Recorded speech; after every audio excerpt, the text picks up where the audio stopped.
Everybody like, what the hell is she doing in that red room? But we're gonna talk about red flags today. So that's why we're in the red room. I think it goes perfect with the video. This video is called What They Don't Tell You About Nursing, aka a red flag. Say on many of my platforms, nursing is the second career for me, and it's probably one of the most toxic careers that I've have endured. I mean, the first one was the military. The United States Army was very much toxic.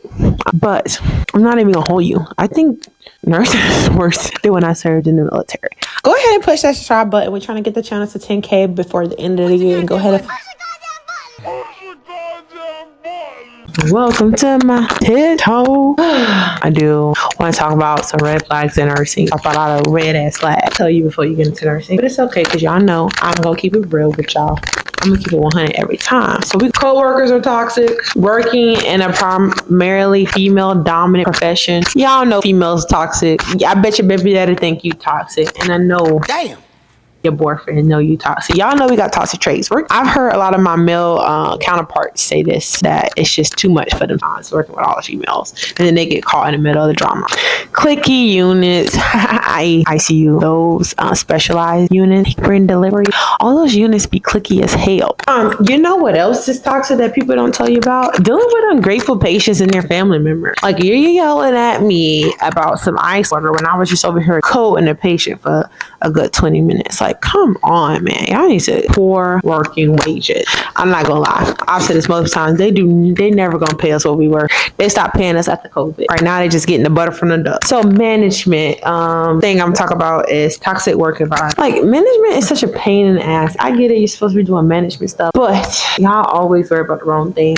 They always say, oh, patient centered. No, it's am I gonna get my money centered? That's what the hospital is all about. They're gonna get paid their money, so they gotta make sure that chart look right. So management are going to enforce those things. They're going to call you back for things that you didn't charge. Always complaining about what you didn't charge so they can avoid any of their fallouts. So aggravating, I tell you.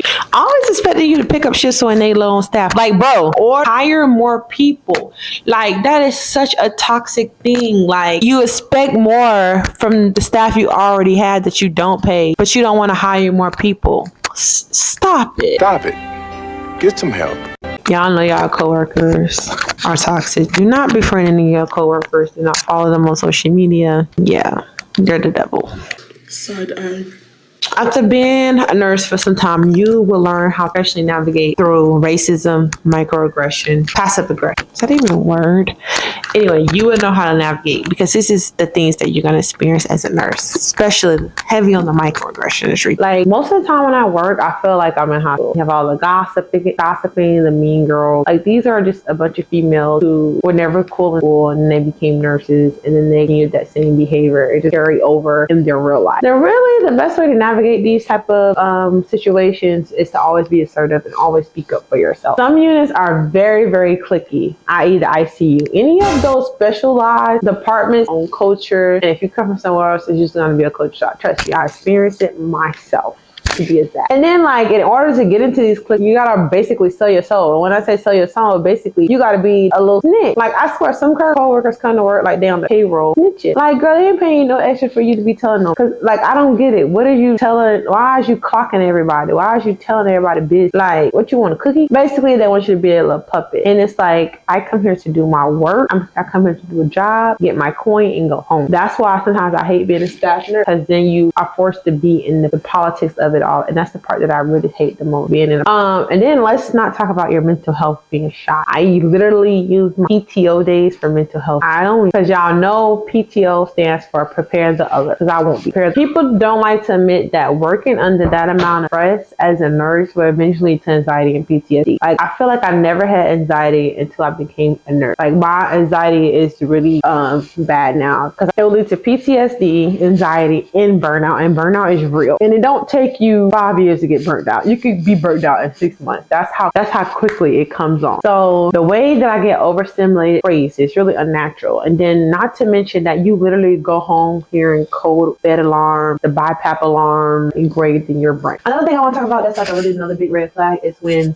units and unit managers keep staff, especially like the bad C's, at the stake of just for having staff, right? Staff members don't live up to service standard, but you're keeping them for the sake of retention. Management is aware that these staff members are horrible, but they're not going to do anything about it, right? Another thing I like to talk to you guys about is not letting play on your natural ability. You may be like, what are you talking about? So I had a coworker. She was a very poised one. She was very mature also. We had this patient that was coming in. He was supposed to be my patient. But the charge nurse decided to change the assignment. Now the patient told that the patient was racist from the nurse and from his daughter. As soon as the daughter got there, she was like, my father is racist. He's a sexist. He doesn't like women. He doesn't listen to women. Da da da da. I don't ever want to be known as the strong black woman.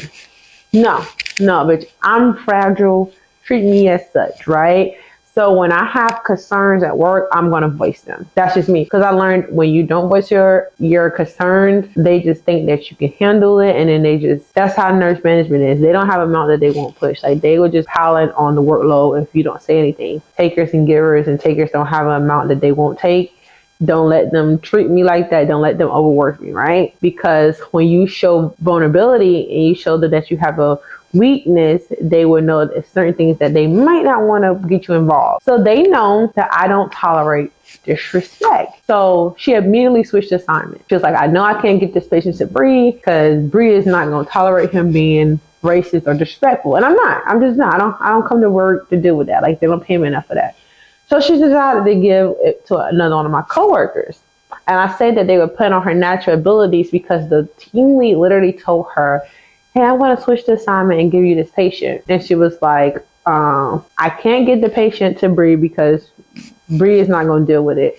I can't get the patient to another girl because she's not strong enough and she's too sensitive. So the only person I can give the patient to is you because you're mature and you're very poised and you can weather through it. Now, although I think my coworker was beyond qualified to take care of this patient, I'm telling you the story to tell you that I feel like they was playing in her face. Like, if you're not a person who understands humans, you may think that was a compliment, right? But I don't think that was a compliment because what they're saying is they were willing to give her any type of workload because she doesn't show them that she's vulnerable. So they're playing on her natural abilities to be good with any type of people. In reality, she doesn't deserve to go through that. That's what I'm saying. If you got to, like, if you're a workhorse, don't ever show your unit that you're a workhorse. Especially don't show them what you're good at because they're going to play on your natural abilities. If you're good at time management, better believe they're going to always give you the most patience, right? If there's always difficult patients on the floor and you're a very poised and calm person and you're kind of passive, they're going to always set you up for the kill because they feel like, oh, she's not going to say no. She never complains. Always complain. I don't care. Like, one thing I'm going to do is what's my opinion. I'm not going to complain. What I am, if it's an unsafe patient, an unsafe ratio, if it's something that is putting me, it's causing me not to do my job properly, I'm going to voice my opinion. It was playing on that strong black woman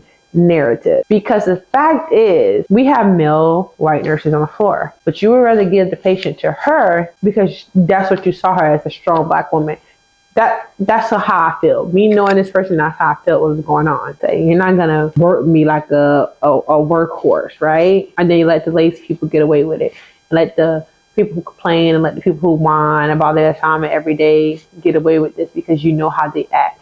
I act just like those girls. Those girls, sometimes I turn into one of those girls because you have to.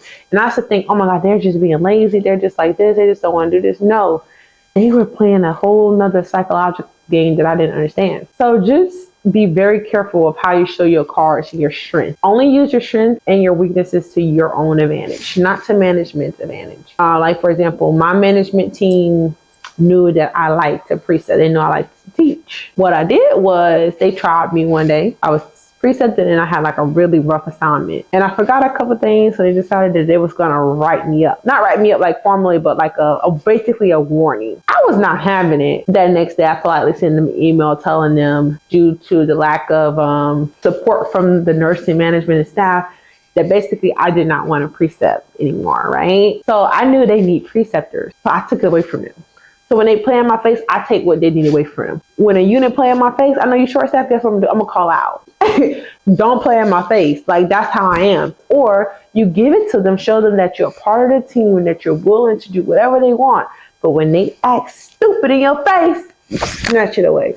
That's what I do to these people. I don't play with them. Always show them a vulnerable side to you and let them know that you're human and that you have feelings. Don't be a robot because they will treat you as such. Another thing is to be wary of management is when you have an issue with certain people, instead of them formally put in a paper. They want to talk it out. Because you'll notice when you get in trouble, they want to write you up, right? But when certain people are getting in trouble, they just want to pull you in the office and talk it out with them.